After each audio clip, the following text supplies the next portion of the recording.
Hey, Bill Applegate here. Hope you're doing well today. I'm going to do a lesson here on a jazz standard that all jazz musicians should know called Take the A Train.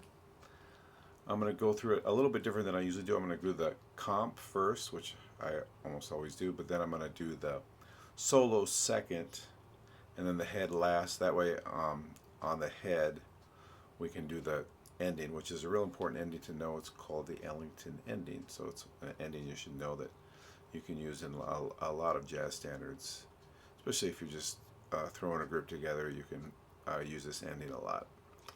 Okay, so let's get started here with the comping.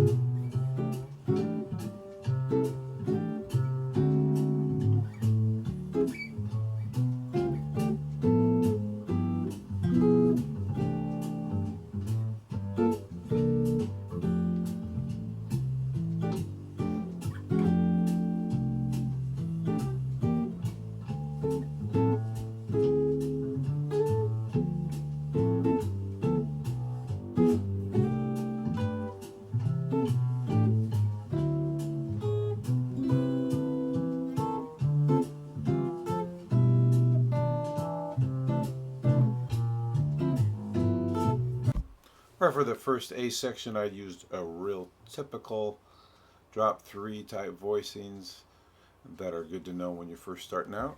Using here just a C6 chord. Sometimes this is written as a C6, sometimes as a C major 7. They're both in the major family, so either one sounds good. A lot of times they write C6 when the melody has a root, because those can clash if you have the major 7 up there, but in this case it's not true. So C6, C major 7 both work there. So I used the C6 here, and then I went up to the C major 7, back to the C6. Now a lot of times you'll see this chord written as a D7 flat 5 or a D7 sharp 11. The sharp 11 and the flat 5 are the same note, this A flat or G sharp. And I looked at a lot of different solos, transcriptions, and some people use more of a whole tone type of approach,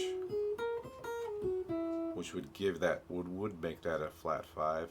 But many artists used more of a Lydian Dominant approach than you would want to call it a sharp 11. Okay, but I did see some Wes Montgomery solo that did play the A sharp in it, so that would lend itself more to a whole tone scale. So anyway, try both, see what you like. So here I used a D7 with a flat 5th or sharp 11th right here on the top, going up to the 13th. So if you were thinking of a whole tone scale, you wouldn't have the 13th. You'd have this note instead, but since I'm using a 13 there, I really am thinking of the sharp 11.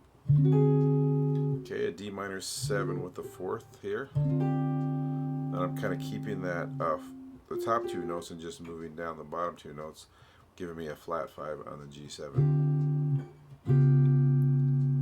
Okay, and a C6. Now, sometimes you'll hear people play an A7 there. So if you're playing with somebody and you know what they're going to play, then you'll know whether or not to do that. If not, just kind of listen and see if what you're playing fits that. If it doesn't, then maybe just don't play the A7 there. Either way, you can slip this kind of diminished chord because it's the same as an A7 flat 9, or you can just think of it as a quick passing chord to the D minor 7. So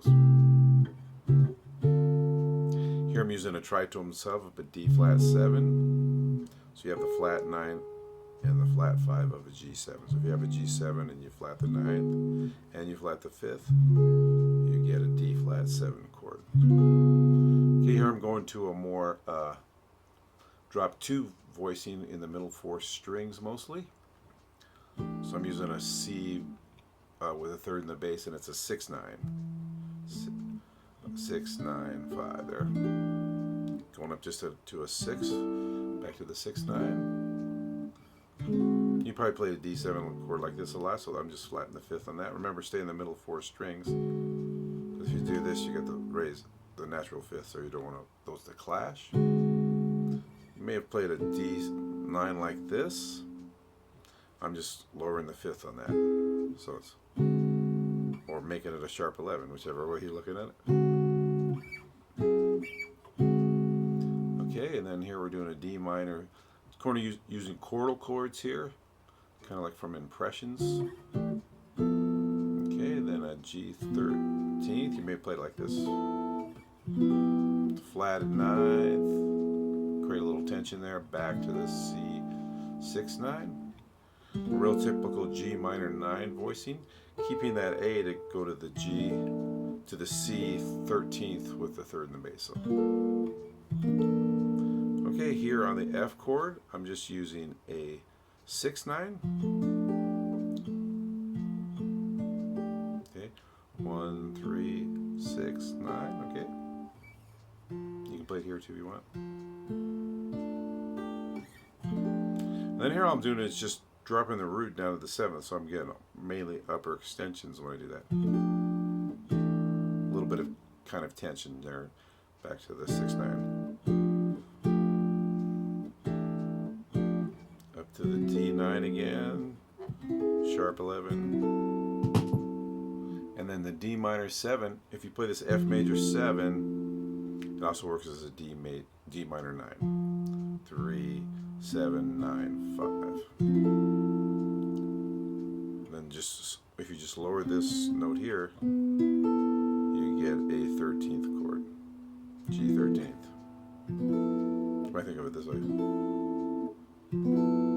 Okay, then flat the 9th. Okay, and I'll let you come up with the last 8.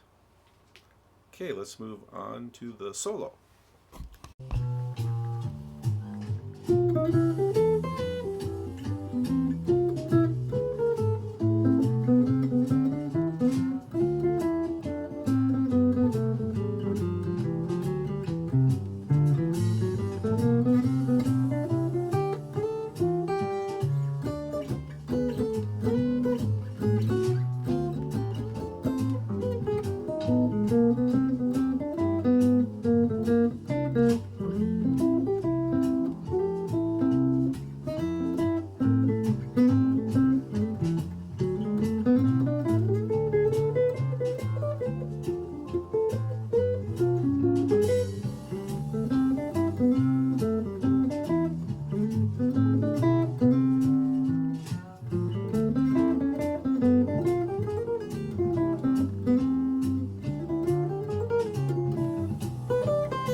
Alright, I started right away with an enclosure in the pickups, an enclosure to the 3rd, then right up the 5th, and then we're going to do the 13th root, and then kind of slide back here to 7th positions. And just do a major 7 arpeggio down. And we're going to do some more enclosures, one around the 7th, one around the root, sorry, and one around the 3rd again. Okay, now I'm going to use the Lydian Dominant here. So remember, the Lydian Dominant is the 4th mode of the melodic minor, so it's be the 4th mode of the A melodic minor.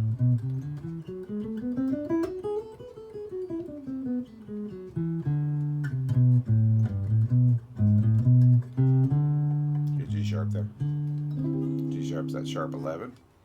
Okay, so starting here chromatically from the 13th down to the sharp 11, then 9th, flat 7th, 5th, the 13th again, flat 7th, 13th, flat 7th, root, 9th, flat 7th.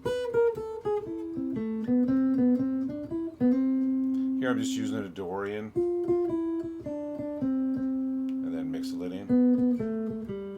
Remember, Dorian and Mixolydian are actually the same scale, just different starting notes. So this would be 3, flat 3, 9, root, flat 7, third of the G7, right? Third of the G7, 9, root, flat 7. Then a little chromatic lick here from the 3rd up to the 5th. Now, if somebody's playing an A, that will work because that's kind of the sharp 9 of the A7, but if you want to, if they do play an A7 there, you can play the 3rd of the A7 if you wanted to. I think either would work though, just fine. Then we're going to keep going here. Root, the 9th, and then we're going to go chromatically up to the root of the G7. And we'll kind of keep that idea up to the root of the C chord again.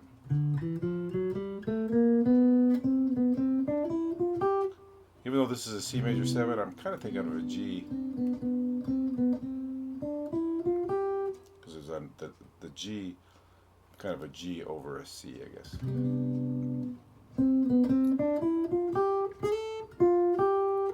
That's the 13th, 4th, then 5th. Then using that same scale idea of the Lydian Dominant, I'm just using an octave kind of lick. There's our Lydian Dominant note, right? Sharp 4th. And then on the D minor 7, just doing a chromatic from the flat 3rd up to the 5th. Hitting the flat 7th. Using kind of an altered type of scale.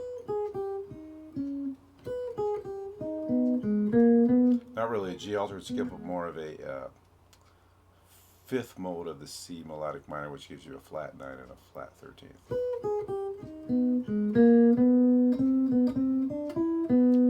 Okay, just this basic C lick there. C, root, 7, root, 9, 3, 9. Okay, and then going to the bridge, we have a 2, 5, and F. So that'd be G Dorian and a C Mixolydian. Okay, here what I did was use an A minor 7 arpeggio over the whole F chord here on the bridge.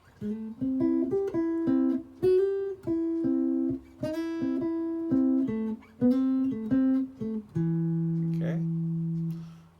When you're playing on the bridge, the B flat and the B are kind of notes that you can have some discussion on. Should I use a B flat? Am I in the key of F that I would use a B flat?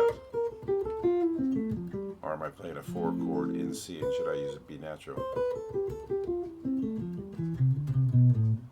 Both seem to kind of work.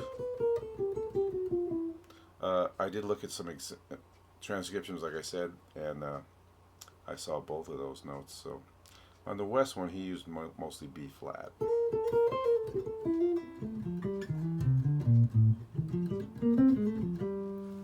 Okay, so experiment with that. Using them both chromatically, it works really well too. Okay, back to using a Lydian Dominant here.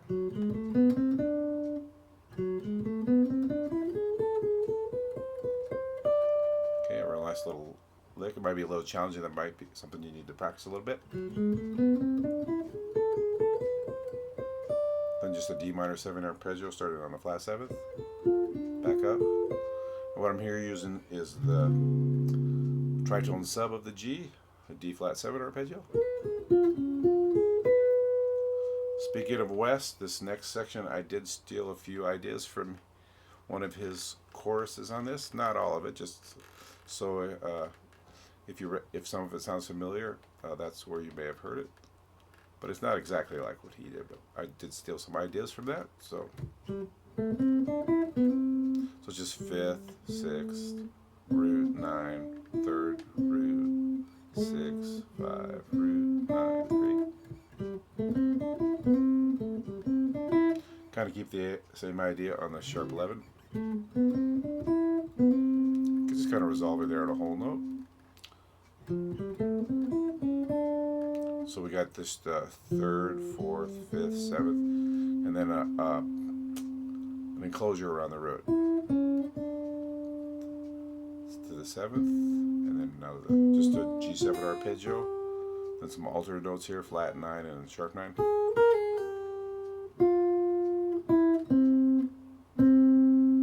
Now there, if they play if the band's playing A7, you can play C sharp there to make. It is kind of a sharp 9. So you try either one. Okay, and then going on. Okay, just those altered notes again. The same altered notes played two measures before on the G7. Okay, and I just improv the second time. Okay, so there you have it, the solo. Let's now look at the head.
Okay, the head is not that, well, people always say this head's not that hard, but it's just deceivingly hard in a few spots. I like to throw some chord voicings in there with the melody, and be careful when you do that you make sure that the melody still comes out real strong. So a lot of times I'll hit the melody and then kind of play the chord.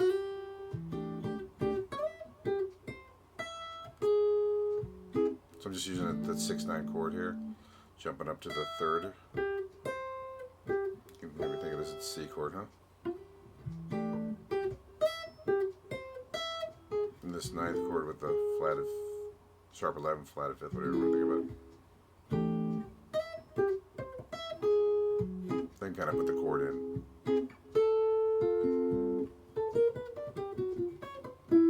That measure can be a little tricky.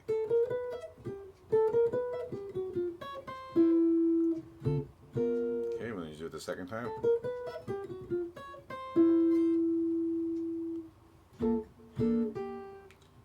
Go to the second ending, make sure to play those chords, okay?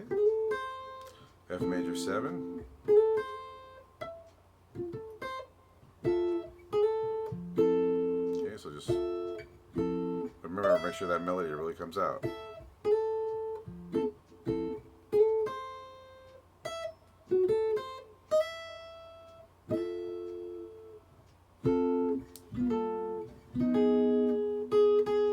Okay, really bring that melody out.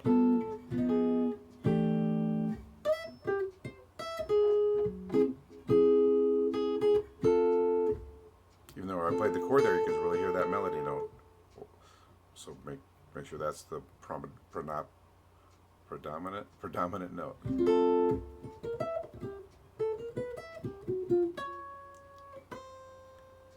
Okay, and then if you do the ending,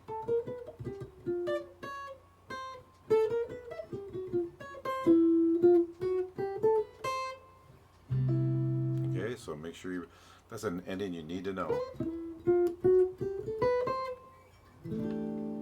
It's called the Ellington ending. Okay. All right. There you have it. There's the head. Okay. Lesson on Take the A Train. It's a real important standard for all jazz musicians to know. There's a few things there that got to be careful of. The melody can have a few tricky spots. That 2 chord on the D7, is that a sharp 11 or is that a flat 5?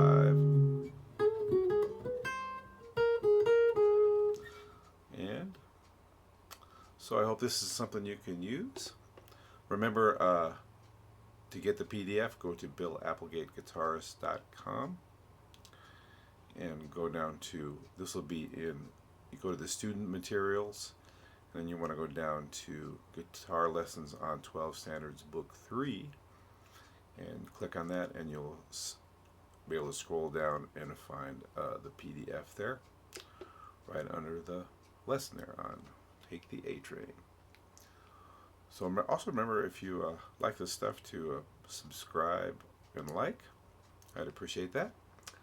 And you guys have a great day. Thanks a lot.